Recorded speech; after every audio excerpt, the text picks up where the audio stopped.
Alhamdulillah wassalatu wassalamu ala Rasulillah wa ala alihi wa sahbihi wa man walah. Wala haula wala quwwata illa billah. Allahumma inna nas'aluka hubbak wa hubba man yuhibbuk wa hubbal amali alladhi yuqarribuna ila hubbik.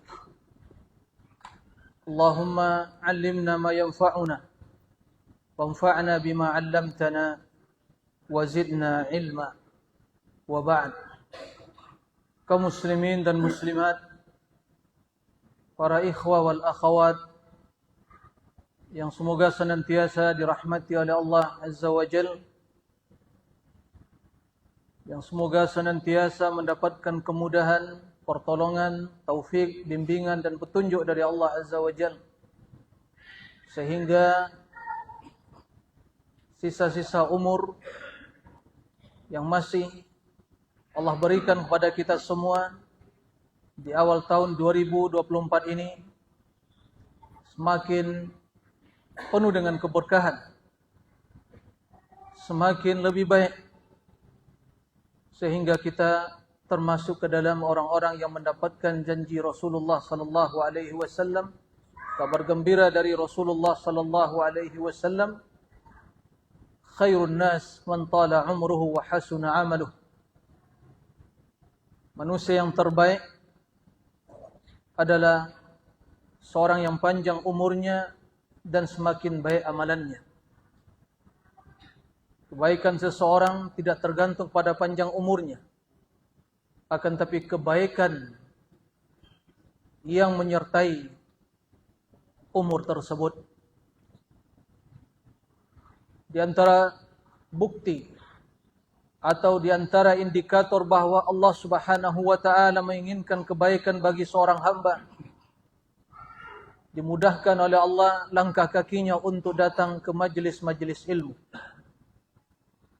Dan ini merupakan kabar gembira bagi kita semua, sehingga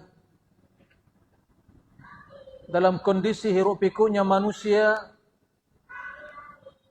yang membicarakan urusan dunia mereka, tapi Allah Subhanahu wa taala masih memberikan kesempatan kepada kita untuk selalu hadir, menghadiri rumah Allah, duduk di majlis-majlis yang dinamakan oleh Rasulullah sallallahu alaihi wasallam taman surga. Alhamdulillah, ini merupakan karunia, nikmat yang hendaknya senantiasa kita ingat, dan tentunya wajib bagi kita untuk mensyukurinya,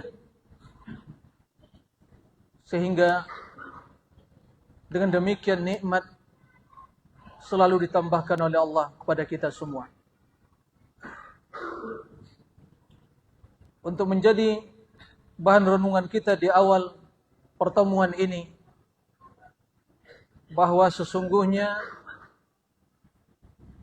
perubahan angka dari yang kecil menjadi yang besar, 23 menjadi 24, tidaklah bermakna di sisi Allah. Tidak ada arti dari pertambahan itu, kecuali bila perubahan itu disertai dengan kita senantiasa meningkatkan ubudiyah, memperbaharui taubat, mengintrospeksi diri, maka perubahan itu penuh dengan makna dan arti. Masuklah ke dalam sabda Nabi yang kita sampaikan tadi, wa hasuna amaluh. Maka umur yang tersisa, ma'asyiral muslimin, hendaklah kita gunakan sebaik mungkin untuk mempersiapkan bekal sebanyak-banyaknya, dan juga untuk meningkatkan kualitasnya. Mudah-mudahan dengan demikian dosa-dosa yang berlalu diampuni oleh Allah, dan kemungkinan yang ada di sisa umur kita juga diampuni dan dimaafkan oleh Allah Azza wa Jal. Tapi bila sebaliknya yang terjadi, sisa umur yang Allah berikan kepada kita tidak diisi dengan kebaikan, bahkan melakukan kejahatan, kejelekan, dosa dan maksiat, maka sungguh Allah akan mengazab kita terhadap dosa yang pernah kita lakukan dan juga di sisa-sisa umur yang masih Allah berikan kepada kita. Ma'asyiral muslimin rahimakumullah. Alhamdulillah atas nikmat Islam dan sunnah.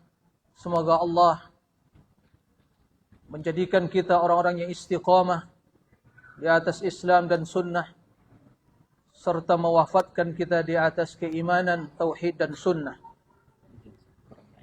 Nah, baik.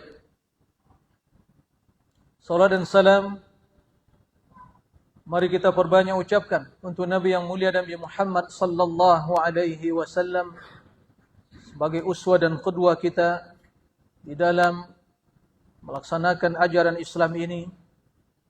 Maka yang bahagia adalah yang menjadikan Rasul sebagai uswah, suri tauladan.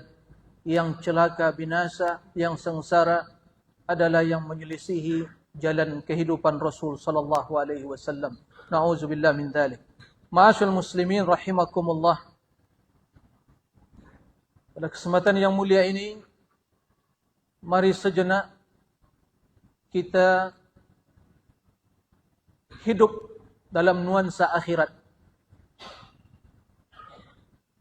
Kita berusaha mentadabur, merenungi apa yang akan disampaikan. Mudah-mudahan apa yang menjadi keinginan kita dan juga merupakan tema kita pada kesempatan kali ini, yaitu kecintaan Allah, bisa kita raih, sehingga dengan demikian apa yang kita harapkan, kebahagiaan, keselamatan, ridha Allah, tentu akan senantiasa menyertai kita. Ada dua perkara ma'asyiral muslimin yang dijelaskan oleh Allah di dalam Al-Quran. Yang pertama adalah cinta hamba kepada Allah, dan yang kedua adalah cinta Allah kepada hamba. Yang keduanya saling bertautan, memiliki hubungan yang erat sekali. Dan salah satu dari keduanya lebih utama dari yang lain. Allah Subhanahu wa taala berfirman dalam surah Ali Imran, "Qul in kuntum tuhibbunallaha fattabi'uni yuhibbukumullah wa yaghfir lakum dhunubakum wallahu ghafurur rahim." Katakanlah wahai Muhammad, in kuntum tuhibbunallah fattabi'uni. Jika kalian mencintai Allah, maka ikutilah aku, yaitu Rasulullah. Yuhibbukumullah, niscaya Allah akan mencintai kalian. Wa yaghfir lakum dhunubakum, mengampuni dosa-dosa kalian. Wallahu ghafurur rahim, dan Allah Maha Pengampun lagi Maha Penyayang. Ayat yang mulia ini menjelaskan kepada kita dua perkara yang berkaitan dengan cinta. Cinta hamba kepada Allah, in kuntum tuhibbunallah. Kemudian landasan kecintaan dan bukti kecintaan, fattabi'uni, yaitu mengikuti Rasulullah sallallahu alaihi wasallam. Kemudian balasannya, yuhibbukumullah, niscaya Allah akan mencintai kalian dan mengampuni dosa-dosa kalian. Jadi ada cinta hamba kepada Allah dan ada kecintaan Allah kepada hamba. Dan kecintaan Allah kepada hamba merupakan buah dari cinta hamba kepada Allah. Yang menjadi pertanyaan, manakah yang lebih utama dari kedua cinta tersebut? Apakah cinta hamba kepada Allah atau cinta Allah kepada hamba? Apa jawabannya jemaah sekalian rahimakumullah? Mana yang lebih besar? Cinta Allah kepada hamba atau cinta kita kepada Allah? maka yang lebih utama dan mulia, dan itulah yang sesungguhnya ya bukti kemuliaan, kebahagiaan seorang hamba adalah kecintaan Allah kepada hamba. Maka dalam konteks ini, dalam menafsirkan ayat yang kita bacakan tadi, Imam Hasan Al-Basri pernah mengatakan, "Laisa sya'an an tuhibba, walakinna sya'an an tuhabba." Bukanlah yang terpenting, perkara yang terpenting Anda mencintai Allah. Tapi sesungguhnya perkara yang lebih utama dan terpenting adalah bagaimana Anda menjadi orang yang dicintai oleh Allah.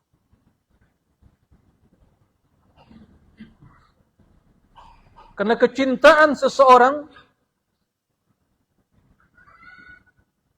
tidak semuanya menjadi ikhtiar dia. Boleh jadi dia merupakan tabiat manusia, dia mencintai sesuatu yang disenangi. Tapi apakah setiap sesuatu yang dicintai oleh hamba menjadi sebab kecintaan Allah kepadanya? Tidak. Sementara cinta Allah kepada hamba itu pilihan Allah. Pilihan Allah. Dan tentu pilihan Allah adalah sesuatu yang mulia. Adapun cinta seorang hamba kepada sesuatu yang dia senangi, belum tentu hal itu sesuatu yang dicintai oleh Allah. Oleh karenanya, tatkala Allah Subhanahu wa taala telah memilih seorang hamba menjadi kekasihnya, menjadi yang dicintainya, maka sungguh hal itu adalah sebab utama kebahagiaannya, sebab utama keselamatannya, bahkan sebab utama dia akan senantiasa dalam keadaan yang selalu dibimbing oleh Allah Azza wa Jal. Bahkan dengan demikian dia menggapai derajat yang tinggi dalam derajat wilayah, itu menjadi wali Allah Subhanahu wa taala. Oleh karena itu, ma'asyul muslimin rahimakumullah, hendaknya perhatian yang lebih besar kita berikan kepada poin yang kedua. Bagaimana kita menjadi orang yang dicintai Allah, menjadi kekasih Allah, tapi tentunya tanpa mengabaikan yang pertama, karena sesungguhnya yang pertama adalah sebab untuk meraih cinta Allah tersebut kepada hambanya. Ma'asyil muslimin rahimakumullah, bila Allah telah mencintai seorang hamba, apa buah manis yang akan dirasakan oleh hamba tersebut? Maka Allah Subhanahu wa taala akan memerintahkan para malaikat untuk mencintai hamba tadi. Allah perintahkan malaikat Jibril untuk mencintai hamba. Kemudian setelah itu malaikat menyuruh seluruh penghuni langit, yaitu para malaikat yang lainnya. Malaikat Jibril menyuruh seluruh penghuni langit, memanggil seluruh penghuni langit untuk mencintai, agar mereka mencintai hamba yang telah dicintai oleh Allah. Kemudian Allah tanamkan dalam diri orang-orang yang beriman di permukaan bumi ini kasih sayang dan kecintaan kepada hamba yang telah menjadi kekasih Allah. Menjadi orang yang dikenal oleh penghuni langit, kendati mereka mungkin tidak satu pun yang mengenalnya dari penduduk bumi. Tidak ada masalah. Tidak ada masalah bila manusia di dunia ini tidak seorang pun mengenal kita. Bila Allah Azza wa Jal, penghuni langit, para malaikat mengenal kita dan mencintai kita. Karena tidak ada arti kecintaan manusia, kesenangan manusia kepada seorang hamba, bila itu menjadi sebab kemurkaan penghuni langit.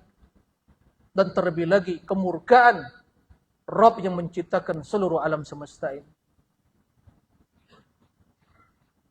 Tidak masalah kita tidak dikenal oleh manusia di dunia ini. Tapi yang jelas kita harus pastikan Allah Rabbul Alamin Tabaraka wa Ta'ala mengenal kita. Penghuni langit mengenal kita.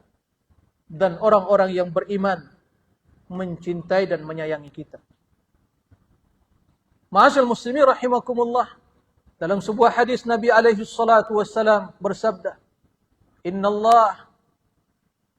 Allah idza ahabba abdan nada Jibril, ya Jibril, inni uhib fulan fa'ahibbah, fa'ahabbahu Jibril. Thumma nada Jibril fi ahli as-sama, ya ahli as-sama, inna Allah ahabba abdan fa'ahibbuh, fa'ahabbahu ahli as-sama. Thumma wudi'a lahu al-qabulu fil ard. أو ثم جعل الله له القبول في الأرض فاقرأ إن شئتم قوله تعالى إن الذين آمنوا وعملوا الصالحات سيجعل لهم الرحمن ودا. Sungguhnya Allah apabila mencintai seorang hamba, maka Allah akan memanggil Jibril, wahai Jibril. Jibril adalah malaikat yang paling mulia, penghulu para malaikat. Maka Allah mengatakan pada malaikat Jibril, wahai Jibril, aku mencintai seorang hamba, si fulan. Maka cintailah dia. Secara otomatis Jibril pasti akan mencintainya. Karena perintah Allah, malaikat tidak pernah mendurhakai Allah. La ya'suna Allah ma amarahum wa yaf'aluna ma yu'marun. Tidak pernah berdurhaka kepada Allah dan pasti melaksanakan perintah Allah. Pastilah Jibril akan mencintainya. Kemudian setelah itu Jibril alaihissalam menyuruh, menyampaikan hal itu kepada seluruh penghuni langit. Dan langit 7 tingkat. Dan langit penuh dengan para malaikat. Dan tentunya penghuni langit lebih banyak dari penghuni bumi. Maka begitu malaikat Jibril menyeru mereka, semuanya mendengar perintah Allah disampaikan oleh Jibril. Wahai para malaikat penghuni langit, Allah mencintai seorang hamba namanya si fulan. Subhanallah. Malaikat yang jumlahnya tidak terhitung. Wa ma ya'lamu junuda rabbika illahu. Tidak ada yang mengetahui jumlah para malaikat tentara Allah Subhanahu wa ta'ala kecuali hanya Allah. Allah mencintai seorang hamba si fulan, maka cintailah dia. Maka secara otomatis seluruh penghuni langit dari para malaikat tersebut ikut mencintai hamba tadi. Kemudian Allah tanamkan dalam diri orang-orang yang beriman kecintaan pada hamba yang telah dicintai oleh Allah. Kemudian malaikat dan penghuni langit seluruhnya.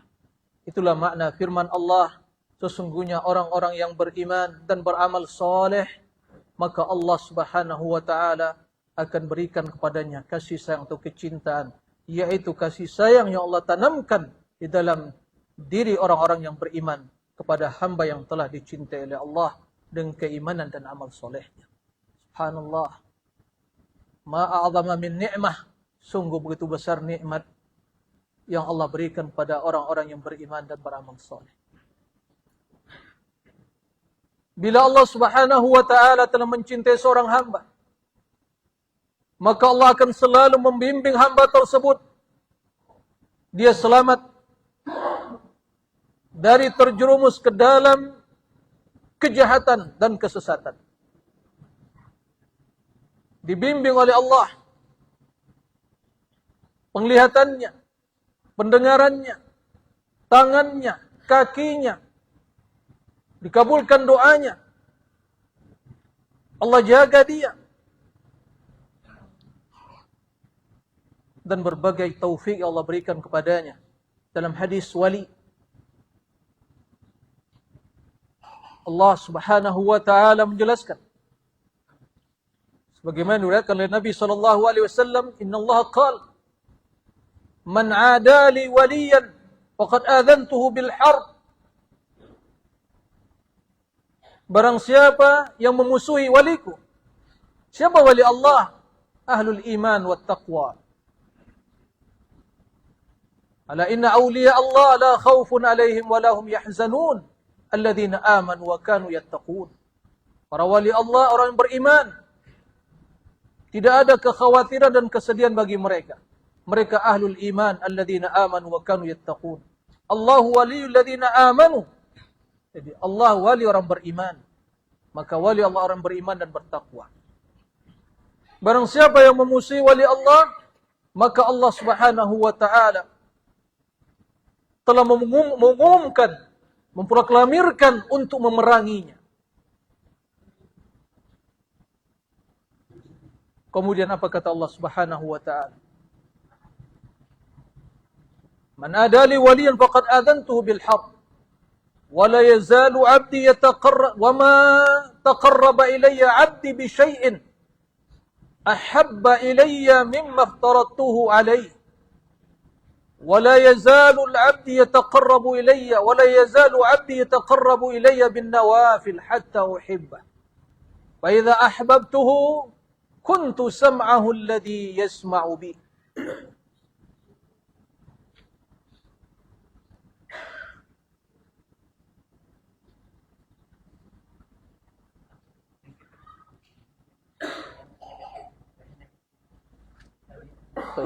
ini yang terus di sini.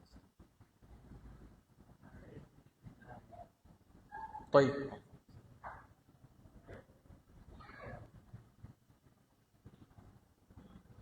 خلاص.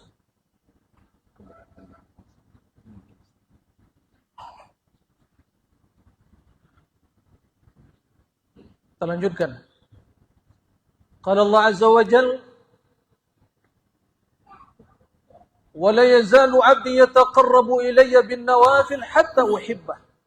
Setelah hamba melaksanakan amalan yang wajib, kemudian senantiasa mendekatkan dirinya kepada Allah dengan melakukan amalan-amalan yang sunnah. Melaksanakan yang wajib dan melaksanakan amalan yang sunnah. Apa balasannya? Hatta uhibbah. Sampai aku mencintainya. Fa idza ahbabtuhu, apabila aku telah mencintai hamba tersebut, kuntu sam'ahu alladhi yasma'u bih. Aku yang akan membimbing pendengarannya, penglihatannya, tangannya, kakinya. Dan apabila hamba tersebut berdoa kepada aku, akan aku perkenankan doanya, dikabulkan oleh Allah. Apabila hamba tersebut berlindung kepada Allah, akan dilindungi oleh Allah Subhanahu wa ta'ala. Bahkan Allah Subhanahu wa ta'ala begitu cintanya pada hamba tersebut,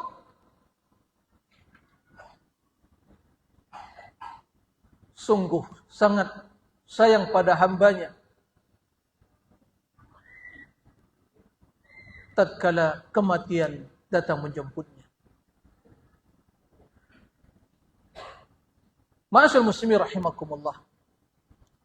Ini buah dari cinta Allah, bimbingan Allah Azza wa Jalla. Maksud hadis bahwa kuntu sam'ahu alladhi yasma'u bih, akulah pendengarannya yang mendengar, penglihatannya yang melihat, tangannya yang memegang, kakinya yang melangkah. Maksudnya Allah Azza wa Jalla membimbing hamba tersebut, membimbing telinganya, membimbing matanya, membimbing tangannya, dan membimbing kakinya, sehingga semua anggota badannya akan melakukan sesuatu yang diridhai dan dicintai oleh Allah. Itu maksud Allah sebagai pendengarannya. Bukan Allah yang menjadi pendengarannya. Mustahil Allah akan menjadi bagian dari makhluknya. Ya. Tapi bimbingan Allah kepada hamba tersebut. Ma'asyil muslimin rahimakumullah. Kemudian apabila seorang hamba memohon kepada Allah, akan diberi oleh Allah karena menjadi kekasih Allah Azza wa Jalla. Nah,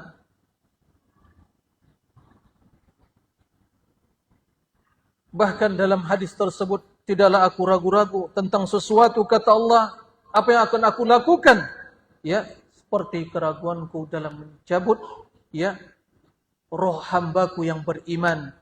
Dia tidak menginginkan kematian, sementara juga aku tidak ingin menyakitinya. Pasti Allah ragu-ragu, Ustaz. Bukan itu maksudnya. Allah tidak pernah ragu. Tapi ini menunjukkan kepada kita bahwa begitu sayangnya Allah kepada hamba tadi. Gimana nih hamba ini, apakah cabut rohnya atau tidak? Sementara kematian dan ajal bila datang pasti akan dicabut. Dan kematian sakarat, sesuatu yang sangat menyakitkan. Dan pada dasarnya Allah tidak ingin menyakiti hamba tadi. Begitu sayangnya Allah kepada hamba tadi. Tapi apa boleh buat? Kematian pasti datang menjemput setiap insan. Dan kematian itu ada sakarat. Inna lil mauti la sakarat. Kematian itu sangat menyakitkan. Ini sebagai bukti atau buah manis dari kecintaan Allah kepada seorang hamba. Yang menjadi pertanyaan, bagaimana kita meraih cinta tersebut? Apa saja sebab-sebab untuk meraih cinta tersebut? Dan ini membutuhkan kita untuk serius, bersungguh-sungguh, mempelajarinya, mengenalnya, kemudian melaksanakannya. Sehingga dengan demikian, apa yang menjadi cita-cita utama kita, menjadi kekasih Allah, bisa kita dapatkan. Naam, segala sesuatu dalam agama ini ada kaitannya dengan sebab dan musabbab. Sebab dan akibat. Ada sebab, ada akibat. Begitu pula dalam hal ini. Ada sebab yang kita lakukan, maka akan kita dapatkan kecintaan tadi. Adapun hanya berangan-angan, ingin menjadi kekasih Allah, tapi tidak berusaha, tapi tidak melakukan sebab-sebab yang akan mendatangkan kasih sayang dan kecintaan Allah, maka itu adalah khayalan belaka yang tidak mendatangkan kebaikan sama sekali. Ma'asyar muslimin rahimakumullah. Imam Ibnu Qayyim rahimahullah di dalam kitab beliau Madarijus Salikin menyebutkan ada 10 sebab-sebab yang akan mendatangkan kasih sayang Allah. 10 sebab untuk mewujudkan kasih sayang Allah Subhanahu wa taala. Waktu yang tersisa kita berusaha untuk meringkas poin-poin penting dari ke-10 sebab-sebab tersebut. Sebab yang pertama kata Imam Ibnu Qayyim rahimahullah, qiraatul Quran. Qiraatul Quran bitadabburi wattafahumi lima'ani. Membaca Al-Quran dengan penuh tadabbur, penghayatan dan memahami makna dari ayat-ayat yang dibaca. Qiraatul Quran jemaah. Al-Quran kalamu man? Perkataan siapa? Allah. Perkataan Allah, kalamullah. Sebaik-baik perkataan yang di dalamnya hudan wa nur, wa syifa, wa hidayah, dan seluruh kebaikan. Hudan linnas, hudan lil muttaqin, nurun wa syifa. Perkataan yang terbaik. Allah turunkan kepada Nabi yang termulia. Dan diwariskan oleh Nabi kepada generasi yang termulia. Dan diajarkan oleh generasi tersebut kepada umat yang paling mulia, umat Islam. Berbahagialah kita dengan Al-Quran. Tapi yang sangat disayangkan, terutama di zaman sekarang ini, banyak di antara kita yang tidak peduli dengan Al-Quran. Terutama di zaman yang Allah bukakan berbagai media untuk berkomunikasi. Berbagai media untuk mendapatkan informasi. Sehingga menyebabkan atau menyibukkan mereka dari membaca kalamullah. Dimudahkan oleh Allah sebab-sebab untuk berbuat dosa dan maksiat dengan berbagai media yang ada, kecanggihan teknologi yang menyebabkan kita banyak lupa terhadap tujuan hidup dan tujuan utama kita diciptakan oleh Allah, termasuk dalam hal ini yaitu membaca kalamullah. Allah turunkan Al-Quran sebagai hidayah, tapi kita mengabaikannya. Jarang kita membacanya. Bagaimana kita akan meraih cinta Allah?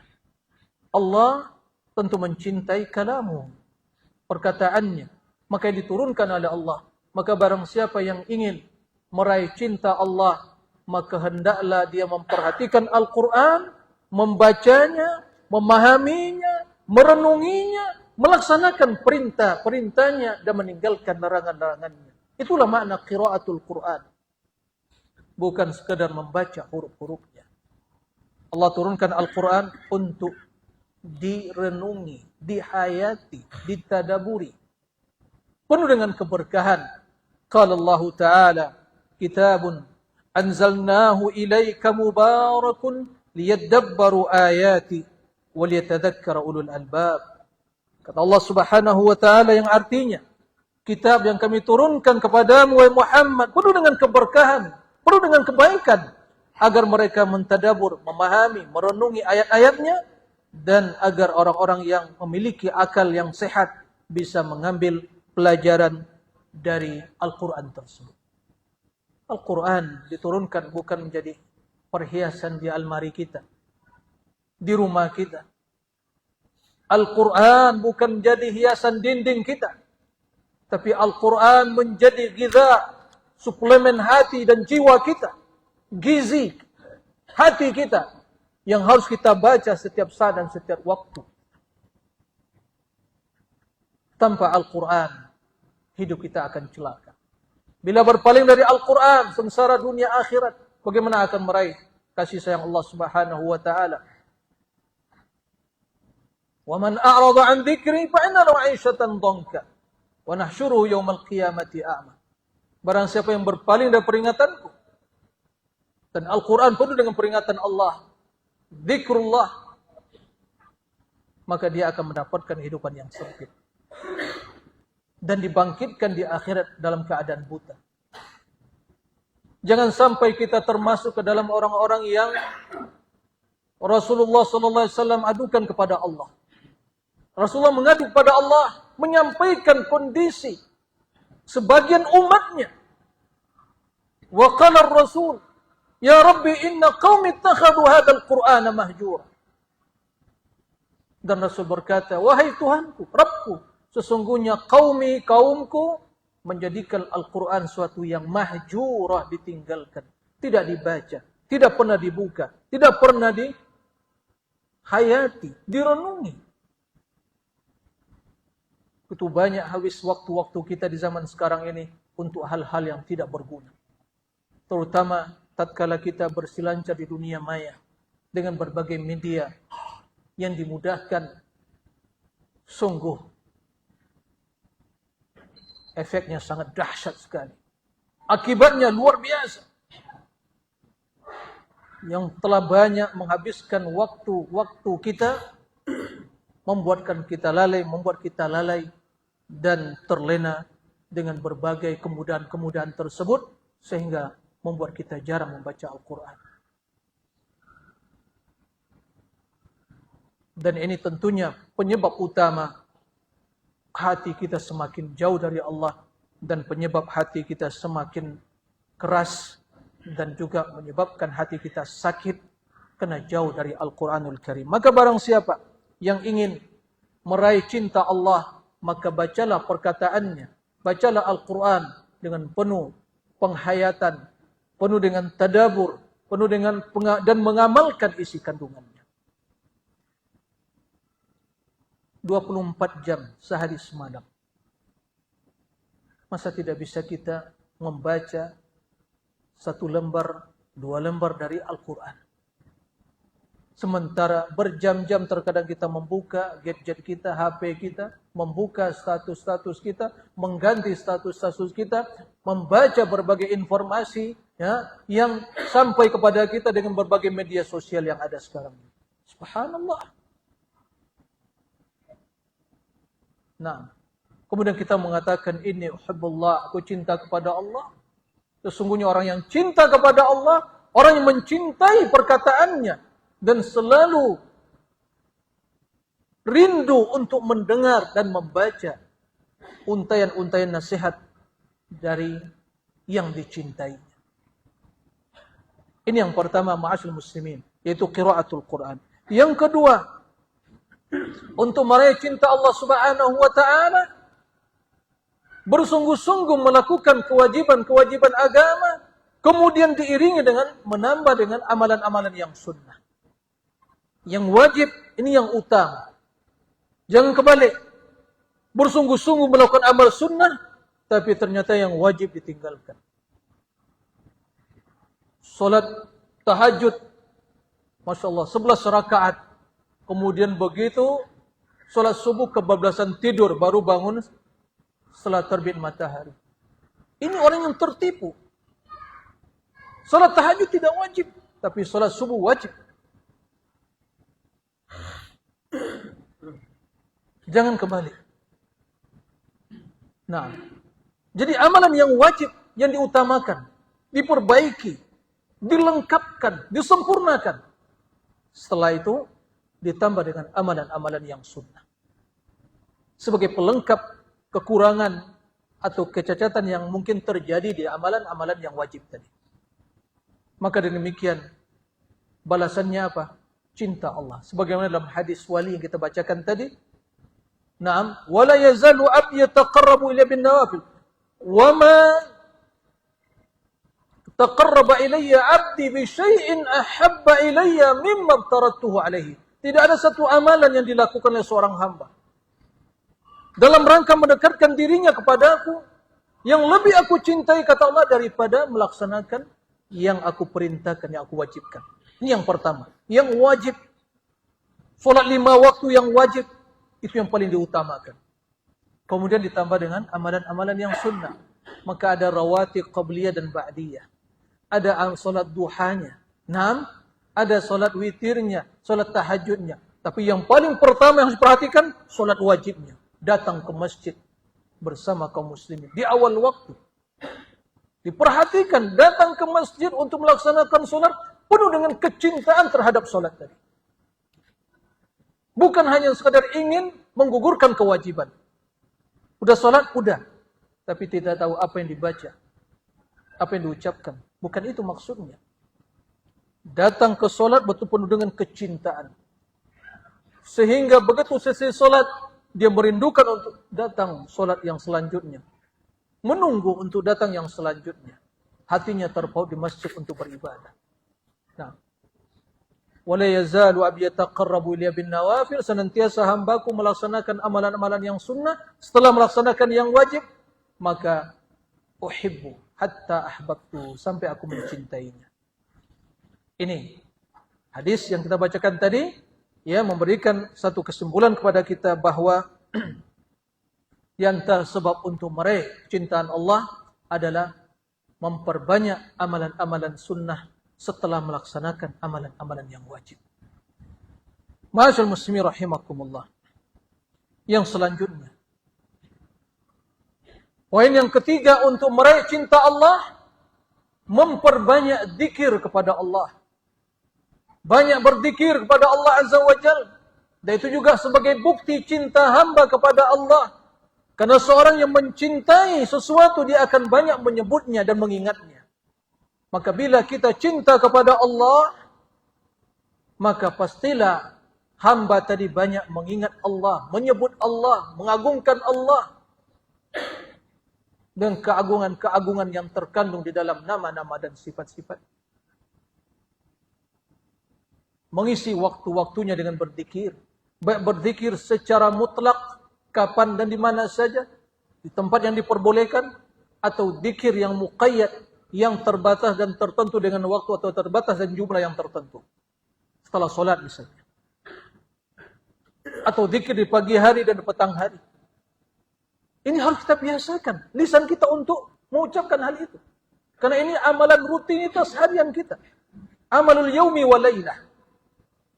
Begitu diistilahkan oleh para ulama. Amalan harian dan lail wa yaum wa laylah.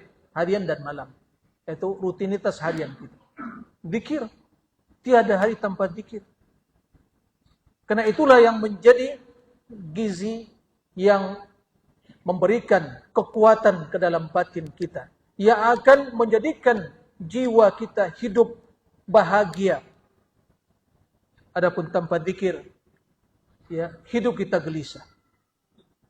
seperti hidup ya ikan di daratan. Bisa hidup ikan di daratan? Atau kekurangan air, bisa hidup? Tidak bisa. Bahkan lebih dari itu kata Nabi diperumpamakan antara orang yang berzikir kepada Allah yang tidak berzikir seperti orang yang hidup dengan orang yang mati. Itulah perumpamaannya.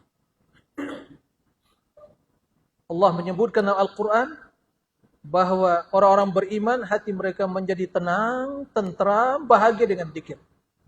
Alladzina amanu wa tatma'innu qulubuhum bi dzikrillah, ala bi dzikrillah tatma'innul qulub. Orang yang beriman, jiwa mereka hanya menjadi tenang, tentram, bahagia dengan apa? Dengan zikir kepada Allah. Ketahuilah hanya dengan zikir kepada Allah, jiwa dan hati kita akan menjadi tenang, menjadi tentram, aman, bahagia. Nah, maka untuk meraih ya cinta Allah Subhanahu wa taala, maka dengan memperbanyak zikir. Subhanallah, zikir jamaah amalan yang ringan. Amalan yang paling ringan dari sekian banyak amalan adalah zikir. Tidak butuh waktu. Subhanallah. Berapa detik? Alhamdulillah. Tidak sampai 1 detik. Subhanallah, walhamdulillah, wa la ilaha illallah, wallahu akbar. 4 kalimat. Berapa detik? Coba dihitung. Berapa detik, Pak? 4 detik.